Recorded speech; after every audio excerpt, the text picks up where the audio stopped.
Graças a Deus, irmãos, eu espero que estejam bem. Mais uma mensagem rápida para contribuir com o seu devocional diário. O Salmo de número 1, versículos 1 e 2, tem o seguinte texto: Bem-aventurado o homem que não anda segundo o conselho dos ímpios, não se detém no caminho dos pecadores, nem se assenta à roda dos escarnecedores. Antes, tem o seu prazer na lei do Senhor e na sua lei medita de dia e de noite. Este texto nos traz uma ideia de evolução, de progressão, de uma mudança de nível do nosso comportamento ante a enxurrada de conselhos, de sugestões que estamos sujeitos no nosso dia a dia, né? Este salmo se inicia com bem-aventurado, o homem que não anda segundo o conselho dos ímpios.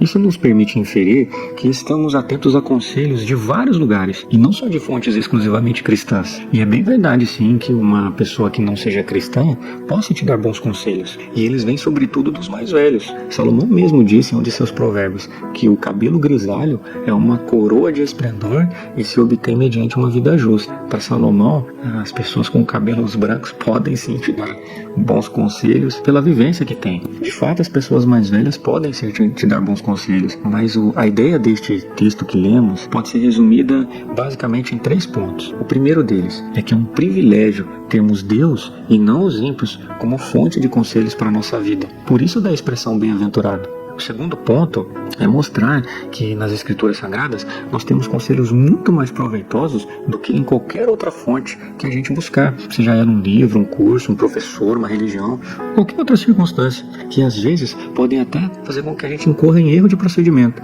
quando não muito em casos extremos, pode fazer com que a gente perca a salvação da nossa alma, se a gente seguir esses conselhos. E por fim, o terceiro ponto seria nos alertar sobre os conselhos que têm como elementos, princípios que não se coadunam com a Bíblia Sagrada. Isso acontece quando procuramos em livros, em cursos, em pessoas e em lugares que a Bíblia claramente nos ensina a evitar. Porque os princípios de vida ali praticados revelam um estilo de vida que desagrada a Deus, como por exemplo a necromancia, cartomancia, tarô, búzios, horóscopo, e dentro destes ainda as orientações que também se colidem com os preceitos da Bíblia Sagrada. Abrindo um parênteses aqui, este devocional não é para atacar religiões ou pessoas que têm tais práticas. Não, o objetivo desse devocional é para você que se considera cristão e considera a Bíblia como um manual de conduta, para você entender que Deus tem alguns princípios que a gente precisa seguir para que a gente se aproxime dele,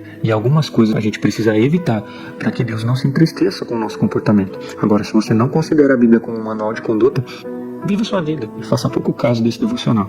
Agora, o objetivo dessa mensagem é para você se aproximar mais de Deus e nos alertar que alguns comportamentos desagradam ao nosso Senhor. Bom, fechando esse parênteses, né? Quando a gente precisa tomar uma decisão importante em nossa vida, a ansiedade e o medo fazem com que a gente busque conselhos em tudo e em todos.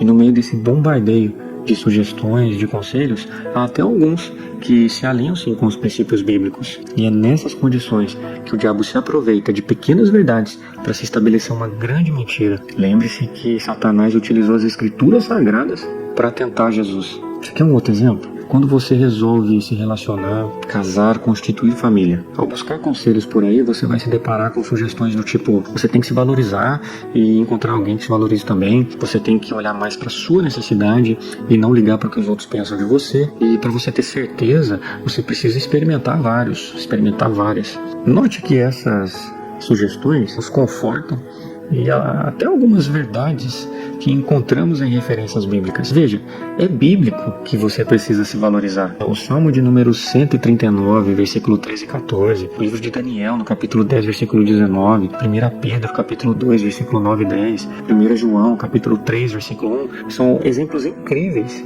sobre a elevação da autoestima. E olha, é bíblico que você precisa escolher bem seu parceiro ou parceira. A história de Isaac e Rebeca, por exemplo, demonstra pra gente a importância da gente ter bons critérios. E mais, o ideal seria que a gente se preparasse antes de assumir uma responsabilidade dessa natureza, né? Provérbios, no capítulo 24, versículo 27, diz assim: termina primeiro o seu trabalho a céu aberto, deixa pronta a sua lavoura, depois constitua a família. Só que juntamente com essas pequenas verdades, vem o diabo tentando estabelecer uma grande mentira. Você precisa experimentar bastante, sair com vários para ter certeza de que está escolhendo bem. Não há pecado algum em você se entregar para várias pessoas antes de se casar. Você tem que sair mesmo, tem que curtir e pegar geral. não tem que ligar porque os outros pensam, porque eles não pagam suas contas. Entre outros conselhos que confortam, massageiam o nosso ego, mas que colidem fatalmente com os princípios bíblicos. E olha, isso foi só um exemplo de tema. Você pode aplicar esse raciocínio para qualquer área da sua vida. Para sua vida conjugal, se você já for casado, para sua vida profissional, para seu convívio social, obviamente também para sua vida espiritual, que são as situações em que você está sujeito a essa enxurrada de sugestões e que ao final é você que vai decidir se vai seguir elas ou não. O triste é que a gente sempre deixa a palavra de Deus como sendo a última fonte a ser buscada. E quando chegamos em oração diante de Deus, a gente já direciona o pedido para o nosso interesse. A gente fala, Deus, faz desse jeitinho aqui que vai ficar top para mim. Quando na verdade, irmãos, Deus quer estabelecer em nós a vontade dele, porque a vontade dele é boa, perfeita e agradável. O texto continua, né? Não se detém no caminho dos pecadores. Primeiramente, eu ando por aí, estou sujeito a vários conselhos que podem ou não se alinhar com a palavra de Deus e por vezes eu escolho errado, né? Agora, eu me detenho no caminho dos pecadores e não só fiz a escolha errada, como resolvo fixar os meus pés ali em um ambiente que me direciona às escolhas que colidem com princípios da Bíblia Sagrada. Esse ambiente pecaminoso, inevitavelmente, vai afetar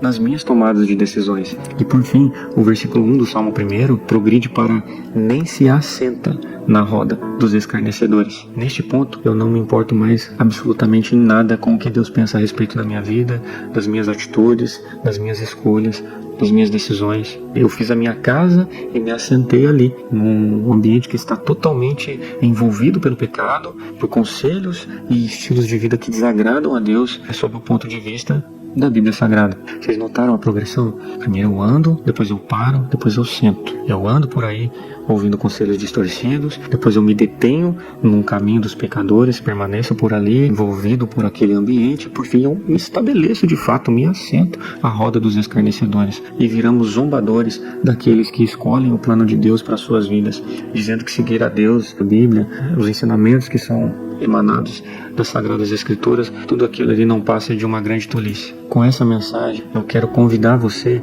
a fazer algo diferente hoje. Você já deu chance para tantas pessoas, para tantos livros, para cursos. Você buscou em vários lugares conselhos quando você precisou tomar decisões importantes. E pode ser que em várias situações você tenha quebrado a sua cara. Hoje eu venho te convidar, dê uma chance para Jesus. Deixa a palavra de Deus ser o seu norte. Deixa Deus te direcionar quando você for precisar tomar uma decisão importante. Eu tenho certeza que se você escolher abrir mão dos seus conceitos, dos seus planos, e resolver abraçar o plano de Deus, você não vai se arrepender. Por mais que seja difícil, ininteligível aceitar o plano de Deus para você, lembre-se que Ele não prometeu resultados apenas nessa vida. Há uma eternidade que nos aguarda. E para garantir que ela seja de paz, que ela seja de alegria, e para garantir que seja de comunhão com o nosso Deus, necessariamente teremos que fazer boas escolhas enquanto vivemos neste plano. Escolhas que nos aproximam dele. Vamos escolher viver os conselhos que Ele tem para nós.